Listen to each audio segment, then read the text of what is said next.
विद्यार्थियों, आप सभी का स्वागत है। ये वीडियो कक्षा 2 का पाठ संख्या 1 का लेक्चर संख्या 4 है।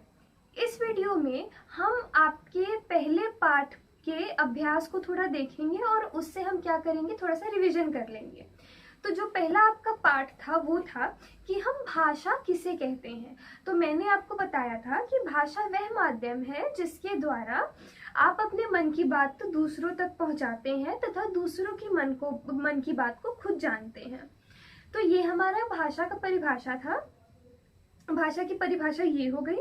साथ में हमने जो प्रकार पढ़े थे, तो आपकी जो पुस्तक है उसमें भाषा के 2 प्रकार दिए गए हैं। पहला जो प्रकार है वह है मौखिक भाषा और दूसरा जो प्रकार है वो है लिखित भाषा।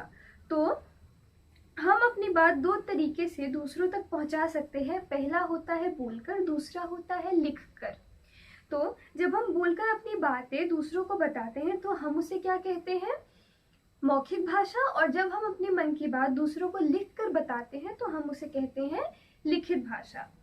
फिर अगर हम लिखी हुई किसी चीज को पढ़कर कोई बात समझते हैं तो वो भी हमारा किस चीज का उदाहरण हो गया, तो वो भी हमारा लिखित भाषा का ही उदाहरण हुआ। अब इसमें जो आपका अभ्यास है उसमें आपको एक चित्र दिया हुआ है जहां से आपको अलग अलग चीजों को देखकर समझना है। जैसे कोई अगर बोल रहा है तो वो कौन बोल रहा है, कैसे बोल रहा है और उस चित्र में करना क्या है। तो आइए अब हम अभ्यास को थोड़ा सा देख लेते हैं। आइए स्टूडेंट्स, अब देख लेते हैं कि आपके पाठ संख्या 1 में आपको पुस्तक में करने वाले प्रश्न कौन से दिए हुए हैं। तो आपका है चित्र देखकर सही उत्तर पर सही का निशान लगाइए। यानी कि ये आपको चित्र दिया हुआ है और आपको सही या गलत का निशान लगाना है। तो आपका जो क नंबर प्रश्न है उसमें आपसे पूछा है कौन बोल रहा है। तो यहाँ सारे लोग हैं बने हुए, तो इसमें कौन बोल रहा है। तो यहाँ आपको जो विकल्प दिए हैं वो पहला है माताजी, दूसरा है पिताजी। तो यहाँ पे आपको दिख रहा है कि माताजी कुछ नहीं कर रही हैं, वो सिर्फ खाना पका रही हैं, और पिताजी यहाँ पे कुछ बोल रहे हैं क्योंकि उनका मुंह खुला हुआ है। तो ये आपका पहले का उत्तर हो जाएगा पिताजी। ख संख्या प्रश्न जो है उसमें आपसे पूछा है कौन लिख रहा है और हमें विकल्प क्या दिए हैं, तो दादाजी और बच्चा। तो यहाँ पे चित्र में दोनों बच्चे आपस में खेल रहे हैं, तो ये तो लिखने का कोई काम नहीं कर रहे। तो हम देखेंगे दूसरा विकल्प जो है दादाजी। तो यहाँ पे दादाजी एक पत्र पे कुछ लिख रहे हैं, तो इसका जो उत्तर हो जाएगा वो हो जाएगा दादाजी।